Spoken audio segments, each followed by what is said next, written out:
جامعۃ العلوم الاسلامیہ، تدریس، تربیت، فلاح۔ صاحب، یہ جو ادارہ ہے آپ کا جامعہ العلوم الاسلامیہ، اس کو آپ نے بطور ذمہ دار کے یا بطور محتمم کے یا بطور ڈائریکٹر کے آپ نے اس کو جو ہے نا ٹیک اپ کیا آپ نے والد صاحب کی وفات کے بعد. تو میں نے خود بھی وزٹ کیا ہے، آپ کا ادارہ بڑا شاندار ماشاءاللہ اس کا انتظام ہے. تو کیا خصوصیت ہے آپ کے ادارے کی باقی اداروں کے نسبت؟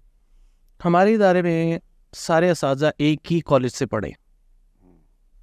سب سے بڑی بات، ایک مائنڈ کے ہیں، ایک استاد ہیں، ایک تربیت ہے، اور وہ ادارے کو چلانا اور وہی تربیت ہم نے جو اپنے اساتذہ سے لی وہی اسی کو فالو کیا ہے. تو جو بھی ہمارے اساتذہ ہمارے ساتھ آتے ہیں وہ اس ماحول میں ایڈجسٹ ہو جاتے ہیں. وجہ اس کی یہ ہے کہ وہ ایک ہی استاد کے ہوتے ہیں، ایک ہی کالج سے پڑھے ہوئے ہیں. مزاج اور پیپر ورک اور سارا کیونکہ وہ دیکھا ہوتا ہے. آپ یہ فرمانا چاہ رہے ہیں کہ کلیۃ القرآن الکریم تربیت الاسلامیہ پھول اگر کر ہمارے سارے اساتذہ وہاں سے، سارے اساتذہ جو ہے نا وہی اور ٹاپ کلاس کے الحمدللہ اساتذہ ہمارے پاس ہیں. پھر ہمارا ماشاءاللہ جامعۃ الاسلامیہ یہ تقریباً 1999 میں اس کی بنیاد رکھی گئی، جو حافظ یحییٰ عزیز بن حمدی میرے تایا جی رضائی بھائی تھے ابا جی کے، تو تایا جی نے رکھی، اور بانی قاری زہر صاحب تھے. آپ کو یاد ہوگا متحدہ جمعیت اہل حدیث ایک جماعت بنی تھی، تمام اس وقت ایک اہل حدیثوں کی ایک ہی جماعت ہوتی تھی. وہ جماعت کے جو اس کا سارا جو سرگرمی ہوتی تھی، مرکزی دفتر ہمارا گلشن آبی ہوتا تھا. اس کے بعد سے ابا جی نے اس کو شروع سے ہی تجوید اور درس نظامی اور حفظ، وہ تو اس وقت سے شروع تھا پراپر طریقے سے. پھر 2000 کے بعد اس کو اور اچھا بنایا گیا، پھر اس کے بعد 2016 میں اور اچھا کیا گیا. تقریباً 8 سال مجھے ہو گئے ہیں وہاں پہ جب میں پڑھ کر آیا. آپ نے کب اس کو جو ٹیک اپ کیا ہے، یعنی کب آپ کے پاس آیا زیر انتظام آپ نے اس کو؟ 8 سال پہلے میں قرآن کالج 2015 سے میں فری ہوا تھا، تو 2016 کے شروع میں نے ٹیک کیئر کر لیا تھا. ہاں، اور اس کے بعد سے الحمدللہ اب تک وہ اس کو دیکھ رہے ہیں، ٹیم ہے پوری الحمدللہ. اور ہمارے پاس کیا کیا شعبے ہیں آپ کے پاس جو اس میں آپ یہ کروا رہے ہیں؟ ہمارے پاس بنیادی طور پہ 3 شعبے ہیں، تعلیمی اور اس کے ساتھ دعوتی اور اصلاحی پروگرام. تعلیمی میں ناظرۃ القرآن ہے، حفظ القرآن ہے، تجوید القرآن ہے، درس نظامی ہے، پلس علوم شریعہ ہے، پھر خواتین کی تفسیر کی کلاس ہے. اور اگر بات کی جائے دعوتی پروگراموں کی تو اس کے اندر فجر کے بعد سارے اساتذہ جو ہیں وہ ہر روز ایک درس دیتے ہیں. ہر استاد فجر کی نماز کے بعد میری تلاوت ہوتی ہے، فجر کے فوراً بعد وہ سب بچے پورا جامعہ بھی، اساتذہ بھی، اور اسی طرح نمازی بھی، سب وہ تلاوت کرتے ہیں. اس کے علاوہ پھر ظہر اور عصر کی نماز کے بعد جو جامعہ کے طالب علم ہیں وہ اپنا 3-4 منٹ کا بیان کرتے ہیں. اچھا، ان کو طریقہ بھی آ جاتا ہے اور جو تربیت کا پہلو ہوتا ہے وہ ہم ادھر ہی ان کو سمجھا دیتے ہیں کہ بیٹا اس طرح نہیں بولنا تھا، یہ بات اس طرح نہیں ہے، یہ حدیث اس طرح ہے، یہ بات اس طرح ہے. اور اس کے علاوہ پھر میرے چھوٹے بھائی ہیں شیخ فضیل بن عزیر، وہ تفسیر کرواتے ہیں عشاء کی نماز کے بعد. یاد ہے کہ قاری عزیر صاحب تفسیر کروایا کرتے، وہی تفسیر عشاء کی نماز کے بعد بیٹھتے تھوڑی دیر کے لیے، وہی تفسیر جو ہے نا وہ کروا رہے ہیں الحمدللہ.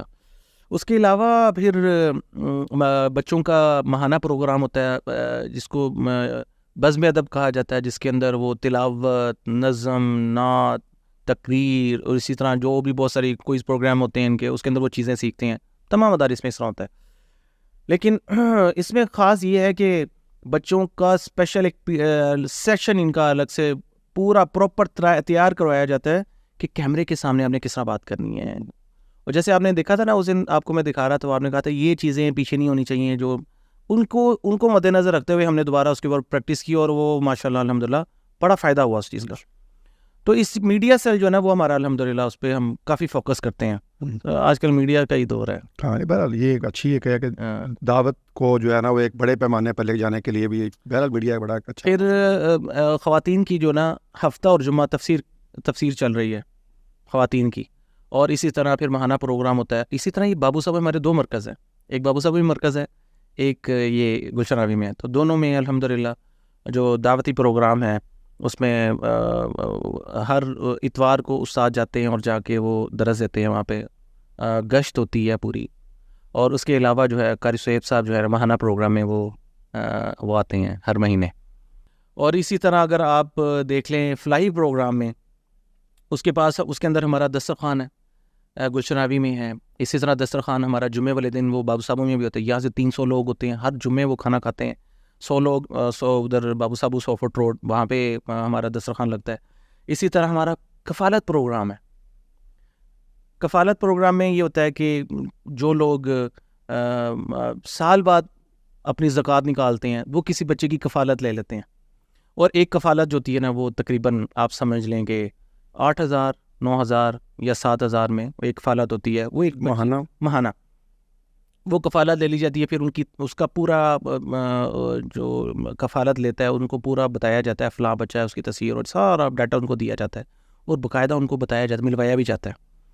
اور اسی طرح جو ہے پھر وہ رباط الزواج ہے، رشتے الحمدللہ کروا رہے. میرے چھوٹے بھائی ہیں حافظ زہیر بن عزیر، وہ انجینئر بھی ہیں اور مینجمنٹ بھی ان کے پاس ہے، اوور آل اکاؤنٹس بھی ان کے پاس ہیں، پیسوں والے سارے معاملات ان کے پاس ہی ہوتے ہیں.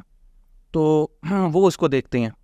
یہ حافظ یحییٰ عزیز بن محمدی رحمۃ اللہ علیہ انہوں نے اس کا افتتاح کیا تھا، شروع کیا تھا. پھر ابا جی نے 2016 تک اس کو چلا. بڑا اہم مسئلہ ہے لوگوں کا، شادیاں رشتے جو ہے بہرحال آپ حیران ہوں گے کہ 2005 سے لے کے 2016 تک جو ہے نا وہ ابو جان نے اس کو چلایا. 2016 کے بعد سے اب تک جو ہے نا وہ چھوٹے بھائی جو ہے اس کو چلا رہے ہیں. 5,000 سے زیادہ رجسٹرڈ الحمدللہ رشتے ہوئے ہیں اور تقریباً 2,500 رشتے ہو چکے ہیں. 2,500 رشتے ہو چکے ہیں. یہ اس وقت ہم نے شروع کیا تھا جب لوگ بہت پریشان تھے. اب اس وقت تو صرف مسئلہ کو لیا جاتا ہے، اب تو سب تمام مسالک کے لوگ پریشان بہت ہے نا. لوگ تمام مسالک کے لوگ جو ہے نا وہ رشتے کے لیے آتے ہیں. الحمدللہ فی سبیل اللہ ہم نے کام کیا اور الحمدللہ اب تک کر رہے ہیں. اب فیس چونکہ تھوڑی سی فیس ہم نے رکھی ہے وہ اس وجہ سے کہ لوگ مذاق کر لیتے تھے، عورتیں آتی تھی رشتے لکھتے تھے تو ہم نے وہ دن رکھ لیے ہیں کہ تاکہ مس یوز نہ کر سکیں، فیس دیں. اور وہ اسی طرح اور الحمدللہ بڑے اچھے رشتے ہو رہے ہیں. اور اس کے ساتھ ساتھ جو ہے نا فلائی پروگرام میں جادو جنات کے حوالے سے میں خود اس کو دیکھتا ہوں اور سینکڑوں لوگ آتے ہیں. اور پیغام ٹی وی میں نے اس چیز میں بڑا حصہ لیا ہے. میں سمجھتا ہوں اس کو اپریشیٹ میں ان کو کروں گا کہ لوگ شرک کی طرف بہت چلے گئے تھے، لوگ نماز چھوڑ گئے تھے. بس وہ کہتے تھے کوئی یہ کام کرے ہمارا کام ہو جائے. وہ نماز نہیں پڑھتے تھے. تو الحمدللہ جو صبح وطن جو مارننگ شو اس میں آپ نے کام شروع کیا وہ ماشاءاللہ لا قوت الا باللہ پوری دنیا کو دیکھا جاتا ہے، پوری دنیا میں دیکھا جاتا ہے. پھر اس سے لوگوں نے بڑا کچھ سیکھ بھی رہے ہیں الحمدللہ. اصل میں ہمارا اس پروگرام کا مقصد بھی یہ تھا نا کہ خالی صرف ہمارا مقصد کہ عاملین کو متعارف کروانا نہیں ہے، بلکہ کتاب و سنت کے اندر جو اس کا علاج جو اس کے بارے میں جو کچھ بھی اللہ تعالیٰ اس کے اندر نا جو سب سے زیادہ میں نے جو کمی دیکھی ہے نا، کاؤنسلنگ نہیں ہے لوگوں کی. آپ کسی چیز کی جب تک اہمیت نہیں بتاتے نا وہ عمل نہیں کرتے. میں ایک چھوٹی سی بات میں کسی کو کہتا ہوں کہ آپ نے سورہ فاتحہ پڑھنی ہے، درود شریف پڑھنا ہے، لا الہ الا اللہ وحدہ لا شریک لہ لہ الحمد وعلی کل شیء قدیر 100 مرتبہ یہ پڑھنا ہے، مطلب یہ چیزیں بتائی جاتی ہیں تو وہ مانتے نہیں ہیں. کہتے ہیں اتنا یہ کہاں کچھ آپ کر دیں، کہتے ہیں آپ کریں نا، آپ کریں، ہم کیوں کریں، وہ کریں. کہتے ہیں پیسے لے لیں. تو کاؤنسلنگ ان کو بتانا کہ اس کے فائدے کتنے ہیں. تو میں سمجھ اصل مسئلہ آپ کا ہے، مریض آپ ہیں، علاج کی آپ تو یہ آپ کا علاج ہو رہا ہے، یہ آپ نے پڑھے گا تو آپ کا علاج ہوگا. اصل میں لوگ کیا کرتے ہیں کہ کہتے ہیں کوئی والدہ آئیں گی نا تو اپنے بچوں کے لیے میں کر لوں. میں نے کہا آپ کر لیں گی لیکن بچوں نے کیا کرنا ہے؟ بچے آپ تو ٹھیک ہو جائیں گی، بچے کیسے ہوئیں گے؟ بچوں کو جب تک وہ خود نہیں پڑھیں گے کیسے ٹھیک ہوں گے؟ تو ضرورت الحمدللہ پیغام ٹی وی نے بڑا کمال کا پروگرام کیا اور الحمدللہ کامیاب ترین رہا.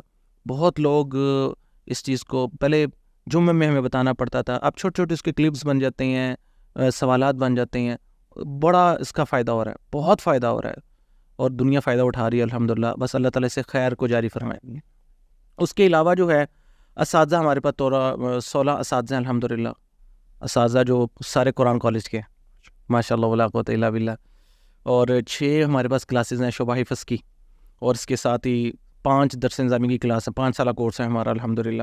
عصری علوم بہت ضروری ہے، وہ بھی ہم نے شروع کیا ہوا الحمدللہ. 2 کلاسیں ناظرے کی ہیں.